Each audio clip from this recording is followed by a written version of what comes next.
259쪽.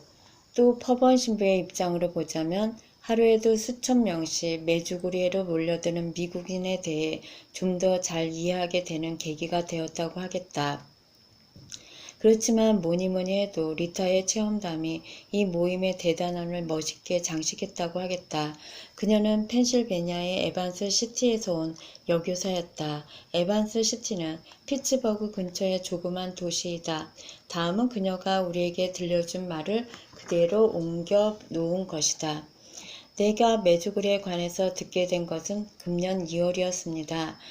내셔널 카톨릭 리지스터에서 그 사건을 접하게 된 나는 곧바로 그 일에 흥미를 갖게 되었습니다. 그리고 나는 르네 로렌틴이 쓴 성모 마리아께서 메주고리에 나타나셨습니까? 라는 책도 주문하여 읽었습니다. 나는 즉시로 그곳에서 일어난 일을 전부 믿게 되었고 성모님의 부탁대로 기도와 단식에 더 힘쓰게 되었습니다. 나의 아이들에게도 묵주 기도를 해달라고 부탁했죠. 이제부터 제가 겪은 이야기를 들려드리겠습니다. 석 달 전만 해도 나는 불구의 몸이었습니다. 25년간 다발성 경화증으로 시달려왔죠. 제가 20살 되던 해에 마치 사형 선고와 같은 의사의 진단을 받고는 마구 화가 나기 시작했습니다.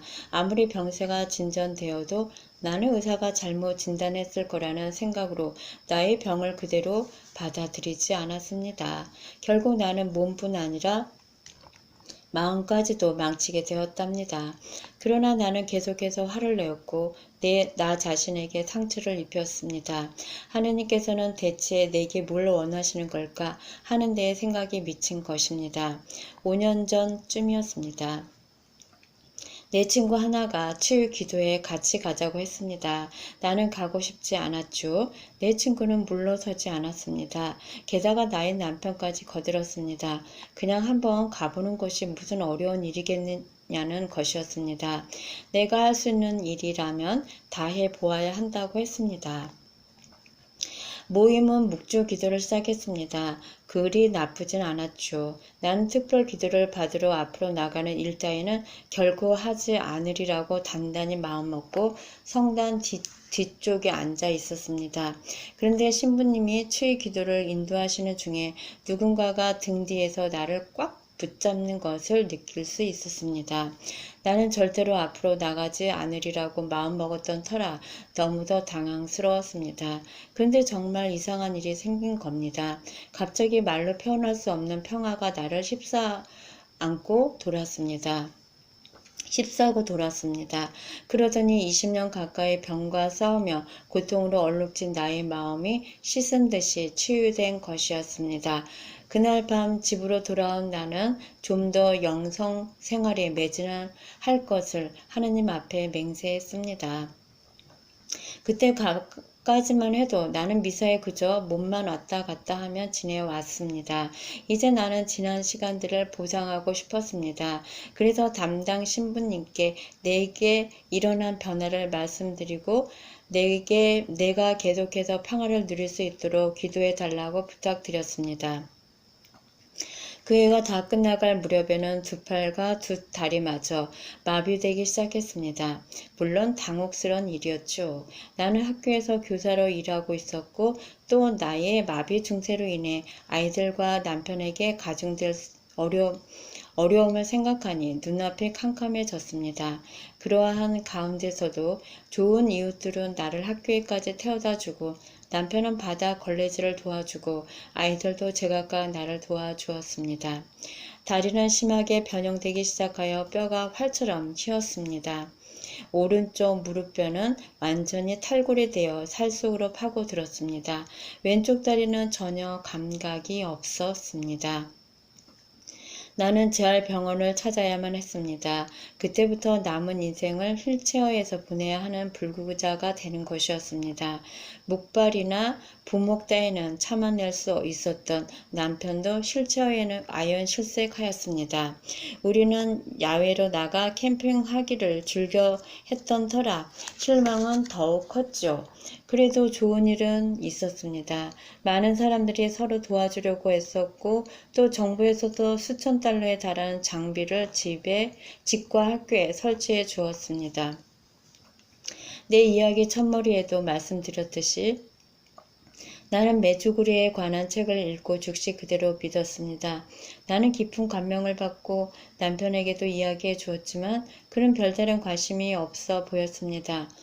그는 카톨릭이 아닌 루터파 교인이었습니다. 그래도 우리는 함께 기도 생활을 더 잘해보려고 했었고 나는 나대로 매일 특별한 시간을 따로 만들어 명상 시간을 갖게 되었습니다.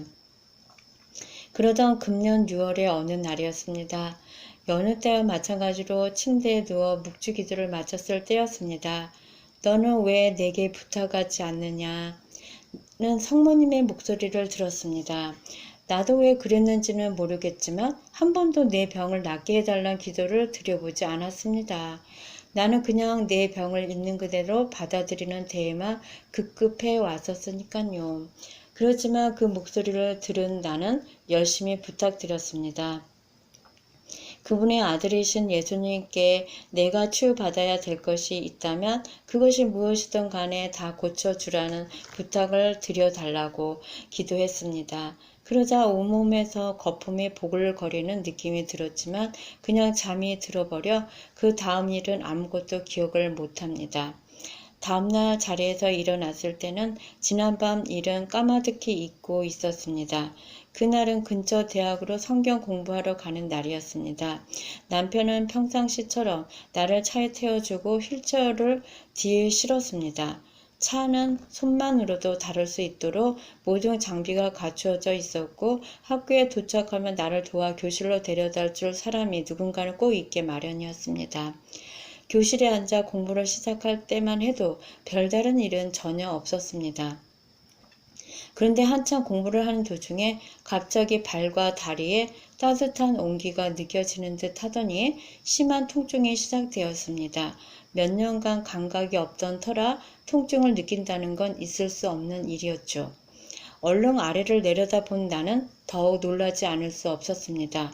통증을 못 이긴 내가 발가락을 꼼지락거리고 있는 것이었습니다.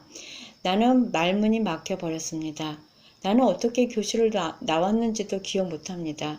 내 머릿속은 지금 내게 일어난 일을 한시바삐 가족들에게 알려야 한다는 생각뿐이었습니다. 차를 몰고 급히 집에 도착했지만 집에는 아무도 없었습니다. 모두들 딸기 농장에 나가 있는 것이 분명했습니다. 오늘 아침 내가 시간 있으면 딸기를 따다 달라는 부탁을 했었기 때문입니다. 아마도 그들은 내가 돌아올 시간에 맞추어 집에 도착할 것이었습니다. 그렇지만 만일의 경우에 대비해서 목발을 현관, 층계 바닥에 준비해 두고 간 것이 보였습니다. 계단은 3개밖에 안 되었지만 때때로 나 혼자 집으로 들어가야 할 때에는 목발을 짚고 층계 3개를 올라가기란 무척 힘들었습니다. 나는 차 안에서 15분 정도 그렇게 기다리고 있었습니다. 내게 일어난 일을 빨리 말해주고 싶은데 가족들이 집에 없어서 몹시 실망하고 있었습니다. 그때 갑자기 용변을 보고 싶어졌습니다. 나는 보통 사람들처럼 용변을 참거나 하는 일은 불가능했기 때문에 당장 화장실에 가야만 했습니다. 차에서 내려 목발을 잡긴 했지만 새로 만든 무거운 부목을 다리에 대고 있는 나는 감히 다리를 들어 층계로 올라갈 엄두를 내지 못했습니다. 우두커니 서 있는 내게 용기가 생겼습니다. 그래. 통증이 감각이 살아났다면 다리를 들어 올릴 수도 있을 거야. 그리고 다리를 들어 올렸습니다. 전혀 힘들지 않았습니다. 내 가슴은 방망이질 하기 시작했습니다. 집에 들어선 나는 내 방으로 들어가 침대에 기대 앉아서 부목을 떼어내고 내 다리를 유심히 들여다보았습니다. 좀 우스꽝스러운 모습이라는 생각이 들자 언뜻 제 정신이 들었습니다. 좀 이제껏 보던 다리가 아닌 반듯하게 곧은 다리였습니다. 다리를 곧게 하려고 수술을 2번이나 받았지만 별 효과가 없었습니다. 그렇지만 지금 내가 보고 있는 다리는 틀림없이 곧게 뻗어 있었습니다. 탈골이 되어 살 속을 파고들던 무릎뼈도 반듯하게 제자리에 있었습니다. 정말로 내 다리는 완벽하게 곧은 모습이었습니다. 그 순간 나는 완전히 정신이 나간 상태였습니다. 그리고는 내 다리가 제대로 되었다며 마구 소리만 질러대었죠. 성모님 감사합니다. 예수님 감사합니다. 라고 말은 하면서도 내가 치유받았다는 생각은 하지 못했습니다. 그래도 나는 부목을 떼어내고 혼자 힘으로 내 그 자리에서 일어섰습니다. 그것은 몇 년 만에 처음 있는 일이었습니다. 서 있는 채로 내 다리를 내려다 보았더니 내 다리는 마치 다른 사람 다리처럼 보였죠. 그제서야 나는 정말로 멋진 일이 일어나고 있다는 걸 실감하게 되었습니다. 나는 목발을 짚고 현관 층계를 걸어서 내려왔습니다. 걸어서 말입니다. 바닥에 내려선 나는 진짜로 내가 치유받은 것이라면 지금 내려온 층계를 뛰어 올라갈 수 있어야 된다는 생각을 하게 되었죠. 목발을 한켠으로 던져두고 층계를 뛰어 올랐습니다. 그리고 또 내려왔다가는 또 뛰어 올라갔습니다. 나는 감사합니다를 연발하며 울었다 웃었다 갈피를 못 잡고 있었습니다. 너무 충격이 심해서 발작을 일으킬 지경이었습니다. 너무 기뻐서 한동안 흐느끼던 나는 신부님께 제일 먼저 이 일을 알려드리기로 결정했습니다. 계속해서 우리 집 전화번호만 돌리다가 마침내 신부님과 연결이 되었죠. 베르크만 신부님, 전 이제 완전히 나았어요. 완전히 나았다고요. 이제는 더 이상 전신마비 환자가 아니에요. 신부님의 목소리가 들려왔다. 누구신지요? 리타예요. 전 괜찮아요. 신부님은 이해 못하시겠지만 제 병은 완전히 치료됐어요. 잠시 침묵을 지키던 신부가 입을 열었다. 리타, 서 있지 말고 어디라도 앉도록 해봐요. 그리고 아스피린 하나를 먹고 그런 다음 담당 의사한테 전화하세요. 내 말 잊지 말아요. 신부가 신신당부했다. 나는 더 이상 무슨 말을 해야 할지 몰랐죠. 그냥 수화기를 내려놓는 나는 성 그레고리 학교에서 같이 교사로 일하고 있는 나의 친구, 좋은 친구에게 전화했습니다. 불행히도 나는 목이 메어 한마디 말도 제대로 할 수가 없었습니다. 그녀는 무언가 끔찍한 일이 일어난 것이라고 믿고는 순식간에 우리 집으로 날아들었죠. 그녀가 제일 처음 본 것은 거실 가운데에 서서 아래 위로 뛰고 있는 내 모습이었습니다. 곧이어 그녀도 나와 함께 깡충깡충 뛰기 시작했습니다. 내 친구가 나를 진정시켰습니다. 그리고 가족들을 찾으러 딸기 농장으로 가자고 했죠. 농장으로 가는 길목에 신부님 사제관이 있었기 때문에 우리는 잠시 그곳에 들러 우선 내 모습을 신부님께 보이기로 했습니다. 신부님은 서재에 계셨는데 나를 뚫어져라 쳐다보시더니 좀 앉도록 해요. 리타, 근육을 갑자기 혹사시키면 안 되죠. 나는 괜찮다고 말씀드렸습니다. 나는 17살이 된 느낌이었습니다. 신부님과 헤어진 우리는 곧장 농장으로 향했습니다. 우리가 그곳에 도착했을 때는 가족들이 이미 집으로 떠난 뒤였습니다. 다시 집으로 돌아왔습니다. 집에 도착한 친구가 내 남편 레이에게로 먼저 달려갔습니다. 레이는 얼굴이 종이짝처럼 하얗게 질려 있었죠. 내 차는 마당에 그대로 있었고 부목과 목발은 집안 여기저기 널려 있었으니 레이는 앰뷸런스가 와서 나를 실어간 것이 분명하다고 생각했답니다. 내가 차에서 깡충 뛰어내려 그에게로 달려갔습니다. 12살 된 큰딸은 눈물로 범벅이 된 채로 울음을 삼키며 서 있었습니다.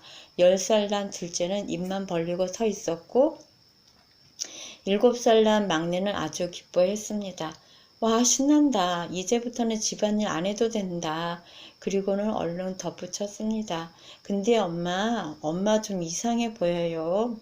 내 딸 아이 셋은 내가 정상인처럼 서 있거나 걷는 모습은 한 번도 본 적이 없었다. 격한 감정들이 조금씩 진정되자 우리는 그제야 담당 의사에게 전화해야겠다는 생각이 들었습니다. 그런데 여러분 믿어지십니까?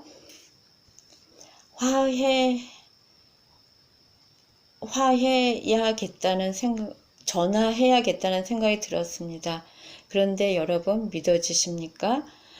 글쎄 담당 의사는 골프 치러 가고 없었습니다. 다음날 성경 공부 시간이 되었을 때 나는 어찌해야 할지 마음을 정할 수가 없었습니다.